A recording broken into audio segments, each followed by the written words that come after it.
Mistakes hub YouTube channel.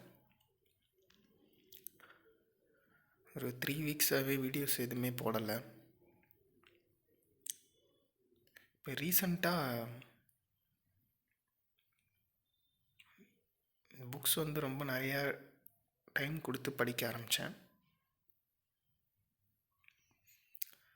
Time கொடுத்து படிக்க ஒரே வேலையை ரொம்பவும் அவேராக கவனமாக முழுமையாக பண்ணிகிட்டே இருந்தேன். I felt I am being aware of something. இதே விஷயந்தான் நம்ம இப்போ மெடிடேஷன்லையும் பண்ணுறோம். சைலண்ட்டாக உட்காந்துருக்கோம். ஒரு விஷயத்தை பற்றியே ரொம்ப முழுமையாக அதுக்கு டைம் கொடுத்து அதுக்குள்ளேயே ஒன்றாயிடுறோம். இந்த மாதிரி எந்த ஒரு விஷயம் நம்ம முழுமையாக ஒரு விஷயத்தை உள்ளேயே போகிறோம் அப்படின்றது அது ஒரு மெடிடேஷன் ஆயிடுது. சேம் அதே மாதிரி இதில் நம்ம நிறைய டெக்னிக்ஸ் பார்க்குறோம். இந்த டெக்னிக்ஸ் எல்லாமே ஒன் பை ஒன்னாக ஒரு டெக்னிக் எடுக்கிறோன்னா ஃபஸ்ட்டு ஒரு 3 days அதுக்கு நம்ம டைம் கொடுக்கணும். 3 days டைமில் அந்த அவேர்னஸ் நமக்குள்ளே ஹேப்பன் ஆகுதா? ஏன்னா இதில் மொத்தம் 112 டெக்னிக்ஸ் இருக்குது. ஸோ ஒவ்வொரு டெக்னிக்கும் ஒவ்வொரு மாதிரியான பர்சனுக்கு சூட் ஆகும். ஏன்னா நம்ம எல்லாருமே ஒரே மாதிரி கிடையாது. We are all individuals. நம்ம ஒவ்வொருத்தருக்கும் ஒவ்வொரு விதமான தனித்தன்மைன்றது இருக்குது. அதே மாதிரி நம்ம எல்லாருக்குமே எல்லா டெக்னிக்குமே சூட் ஆகாது.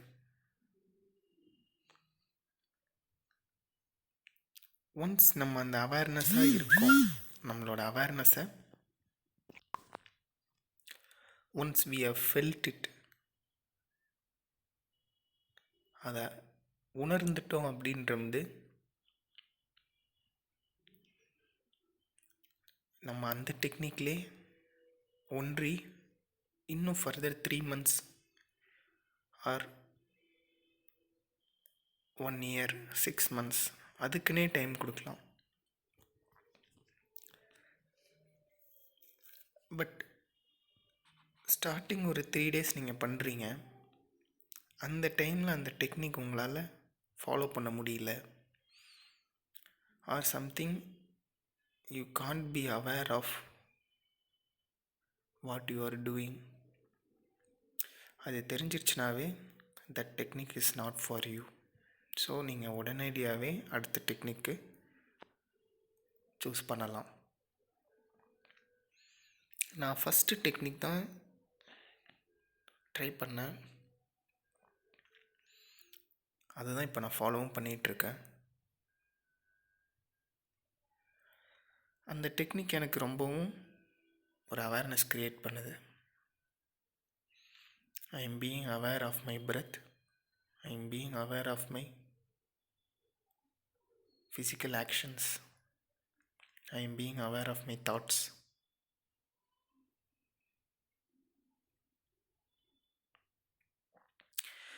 ஸோ அந்த டெக்னிக்கை நான் ஃபாலோ பண்ணிகிட்டே தான் இருக்கேன். பட் இதில் இன்னொரு விஷயம் என்னென்னா, we should not be concerned about the results. எனக்கு இப்போ கிடச்சிரும், அப்போ கிடச்சிரும், நான் என்லைட்டன்ட் ஆயிடுவேன், ஆர் லாங்கிங் ஃபார் இட், எனக்கு எப்போ நடக்கும், நான் அது காத்துட்டே இருக்கேன், I am waiting for it, இந்த மாதிரியே நம்ம நினச்சிட்டு இருந்தோம். If we are result oriented அப்படின்னாவே we are just postponing the results. அதனால் எந்த ஒரு ரிசல்ட்டையும் எதிர்பார்க்காம just do whatever you do with awareness. இந்த டெக்னிக்ஸ் வந்து நம்ம ஜென்ரலாக நம்ம லைஃப்பில் டே பை டே பண்ணுற ஆக்டிவிட்டீஸை அவேர்னஸாக ஆக்கும். பட் அவேர்னஸாக நம்ம ஆகிறோம் அப்படின்றத you must be a witness. நீங்கள் அதை புரிஞ்சுக்கிற உணர்கிற கெப்பாசிட்டியில் இருக்கணும். இதில் நம்ம தொலைஞ்சு போகிறது ரொம்ப ரொம்ப ஈஸி. நம்ம அன்அவேராக அவேர்னஸ் இல்லாமல் அலர்ட்னஸ் இல்லாமல் நம்ம தாட்ஸ்குள்ளேயோ நம்மளோட ஃபிசிக்கல் ஆக்ஷன்ஸ்குள்ளேயோ எந்த விஷயத்தில் வேணாலும் நம்ம அவேர்னஸ் இல்லாமல் பண்ணுறதுக்கு நிறைய சான்சஸ் இருக்குது. பட் நம்ம அவேர்னஸாக பண்ணுறதுக்கு only one chance. So we should keep doing that one chance all the time, again and again. When you are becoming unaware, நீங்கள் அன்அவேராக நிறைய டைம் ஆவீங்க. பட் அப்படி ஆகுறீங்கன்னாலும் you know how to be aware. So அதனால் don't need to get fed up. இது இப்படியே நடந்துக்கிட்டே இருக்கு எனக்கு, ஸோ என்னால் இந்த பாத்தோட ஃபைனலுக்கு போக முடியாது, அந்த மாதிரி நினச்சி வருத்தப்பட வேணாம். Just keep doing, just keep feeling. ஏன்னா இந்த டெக்னிக்ஸ் ஆரம்பத்தில் தான் நம்ம டூயிங்காக பண்ணுவோம். So we should give an effort and we are doing. நம்ம எஃபோர்ட் போட்டு பண்ணுறோம் ஆரம்பத்தில். பட் போக போக இது எப்படி ஆயிரும்னா இட் வில் பி ஹேப்பனிங். அது நமக்குள்ளே நடந்துகிட்ருக்கும். But we should be aware that it is happening, or it will go on dissolving. இது வந்து ஒரு ஜென்ரலான ஒரு ப்ரிகாஷன் மாதிரி இப்போ நான் சொன்ன விஷயங்கள். ஏன்னா இந்த ஜேர்னின்றது ரொம்ப ஈஸியாக நம்ம அடையிற ஒரு விஷயம் வந்து கிடையாது. It's a life long journey. ஒவ்வொருத்தவங்க அவங்களோட லைஃபவே இந்த ஜேர்னிக்காக அர்ப்பணித்து தான் அந்த என்லைட்டன்மெண்ட்டுன்ற அந்த ஃப்ரூட்டை டேஸ்ட் பண்ணியிருக்காங்க. அப்படி இருக்கும்போது ஜஸ்ட் ஒரு நாளைக்கு ஒரு 10 மினிட்ஸோ 15 மினிட்ஸோ 1 ஹவரோ இந்த விஷயத்துக்காக டைம் கொடுத்துட்டு மற்ற 24 ஹவர்ஸும் வேறு ஏதோ ஒரு விஷயத்தில் மூழ்கி கடந்தோம் அப்படின்னா உடனடியாக நம்மளால் அந்த பழத்தை சாப்பிட முடியாது. So what ever you are doing, do it with awareness. What are all the techniques you are seeing here? Just practice by yourself. இந்த டெக்னிக்ஸ்லேயே நான் எப்படி எப்படி பண்ணணும்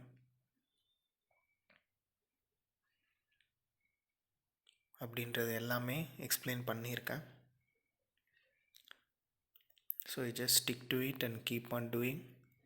If you are not feeling that awareness, just change the technique. But before changing it, try a technique for at least 3 days for every 1 hour. நான் work போகிறேன், நான் some other business ஏதாவது பண்ணுறேன் அப்படின்றது நீங்கள் மற்ற விஷயத்துக்கு டைம் கொடுக்கணும். கண்டிப்பாக டைம் தேவைப்படும். ஆனால் அதனால் என்னால் பண்ண முடியல அப்படின்னு நம்ம சொன்னோம்னா we are not doing, we are not interested.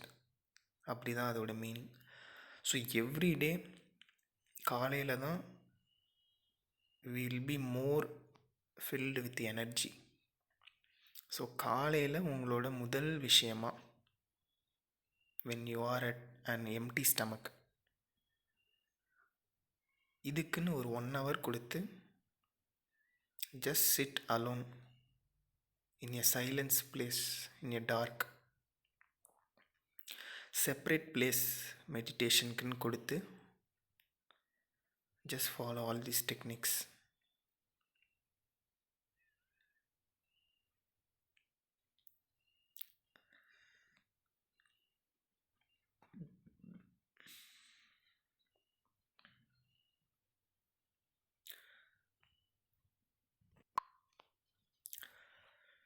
Book இப்போ நம்ம நெக்ஸ்ட்டு டெக்னிக் வந்து போக போகிறோம். ஸோ கொஞ்சோண்டு விஷயம் மட்டும் இப்போ இந்த புக்லேருந்து நான் ஷேர் பண்ணுறேன்.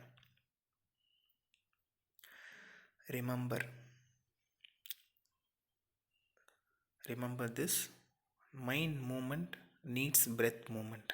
Mind moving fast needs fast movement in breath. That is why when you are in anger, breath will move fast. நம்ம இந்த டெக்னிக்ஸ் இப்போதைக்கு நம்ம பார்க்குறது எல்லாமே நம்மளோட மூச்சு சம்மந்தப்பட்டது தான். ஒரு குறிப்பிட்ட டைம் வரைக்கும் நீங்கள் மூச்சை அடக்கியிருக்கீங்க அப்படின்றது ஆட்டோமேட்டிக்காக நீங்கள் நோட் பண்ணலாம். உங்களால் நிறைய விஷயங்கள் யோசிக்க முடியாது. Your thoughts will be arrested. You will have only one thought. ஒரே ஒரு எண்ணம் மட்டும்தான் நமக்கு நம்ம மூச்சை கண்ட்ரோல் பண்ண வரும். எப்போ எனக்கு அடுத்த மூச்சு கிடைக்கும்? We will be suffering for that. We will be aching for the next breath. So the mind movement needs breath movement. அதே மாதிரி when we are at anger, இப்போ நமக்கு ஒரு கோபம் வருதுன்னா we will be not breathing when we are at being normal. நம்ம நார்மலாக இருக்கோம்னு நம்ம பிரெத் எப்படி இருக்குமோ அதே மாதிரி பிரெத் நம்ம கோவத்தில் இருக்கும்போது இருக்காது. சேம் இந்த sex act, the breath will move very fast. இந்த விஷயம் கண்டிப்பாக நிறைய பேர் நோட் பண்ணியிருப்பீங்க. That is why in Ayurveda, a system of herbal medicine in India, it is said that your life will be shortened if too much sex is allowed. ஆயுர்வேதாவில் இந்த ஒரு விஷயத்தை சொல்லியிருக்காங்க. If you are having too much sex, your life will be shortened. நம்ம ரொம்ப இந்த விஷயத்துக்கு நம்மளோட டைம் கொடுக்குறோம், அதிகமாக அதில் ரொம்ப ஈர்ப்பாகி இருக்கும் அப்படின்றது நம்மளோட லைஃப்பும் ரொம்ப குறையும் அப்படின்றத மென்ஷன் பண்ணியிருக்காங்க.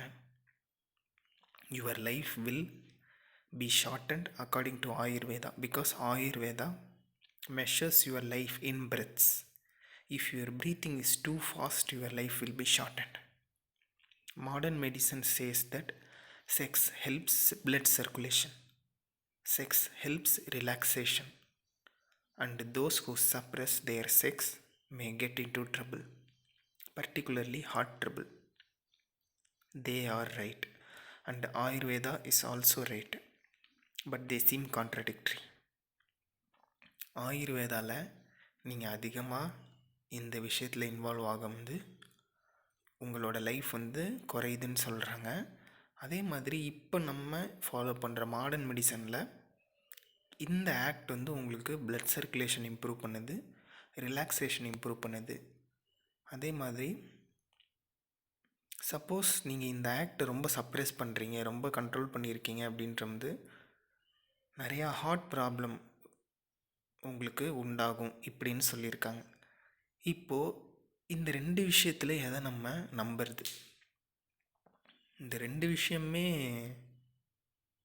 இதில் எது உண்மை அப்படின்ற ஒரு கொஷின் நமக்குள்ளே வரும். But Ayurveda was invented 5000 years before. Every man was doing much labour. Life was labour. So there was no need to relax. There was no need to create artificial devices for blood circulation. Yes, Ayurveda கிட்டத்தட்ட 5000 years முன்னாடி கண்டுபிடிக்கப்பட்ட ஒரு விஷயம்.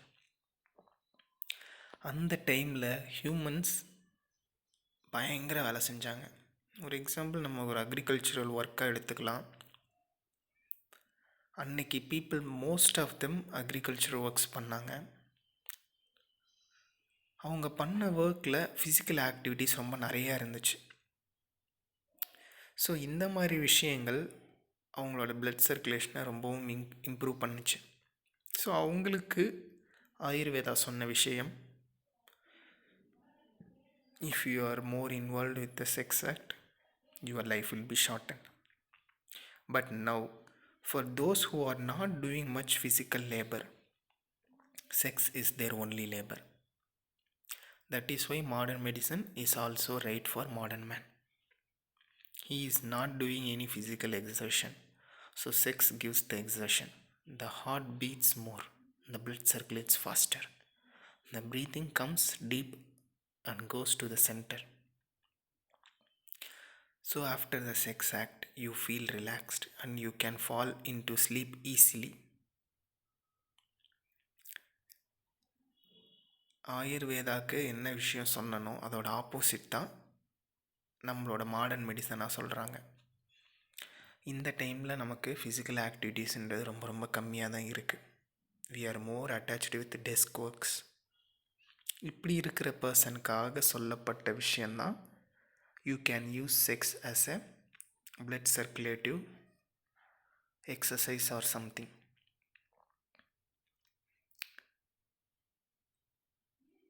Sigmund Freud says that sex is the best tranquilizer, and it is, at least for modern man. In sex, breathing will become fast. In anger, breathing will become fast. In sex, the mind is filled with desire, lust, impurity.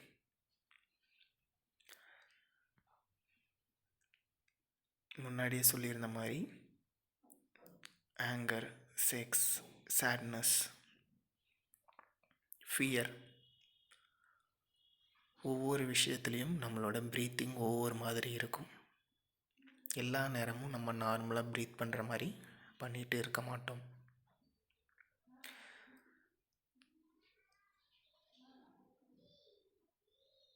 When the mind is pure, no desire in the mind, no seeking, no motivation, you are not going anywhere but just remaining here and now as an innocent pool, not even a ripple. Then breathing stops automatically. There is no need for it.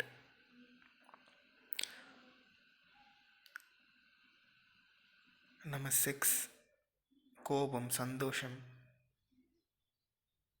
துக்கம், வருத்தம், greet, இந்த மாதிரியான எண்ணங்கள் நமக்குள்ளே இருக்கிறது தான் நம்ம breath மேலே நம்ம ரொம்பவும் கன்சர்ன்டாக இருப்போம். நம்ம ப்ரீத் ஒவ்வொரு விஷயத்துக்கும் ஒவ்வொரு மாதிரி சேஞ்ச் ஆகும். பட்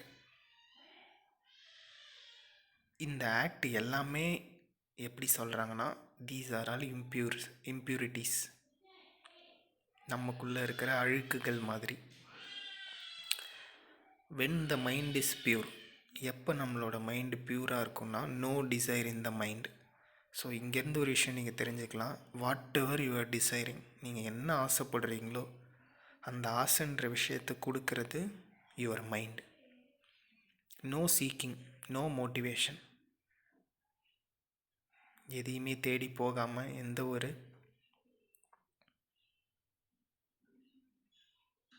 விஷயத்தை மோட்டிவேஷனாக எடுத்துக்காமல் இருக்கும்போது you are not going anywhere. நம்ம கம்ப்ளீட்டாக இந்த ப்ரெசண்ட்டில் இருக்கோம்.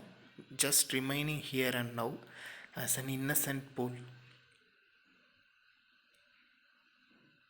ஒரு குளம் பார்த்தோம்னா அமைதியாக இருக்கும், எந்த விதமான அலைகளுமே இல்லாமல். அந்த மாதிரி நம்ம இருப்போம் when we are accepted by the desires, seeking, motivation, இந்த விஷயங்கள் எல்லாம். Then breathing stops automatically. There is no need for it. On this path, the small self vanishes and you attain to the higher self, the supreme self.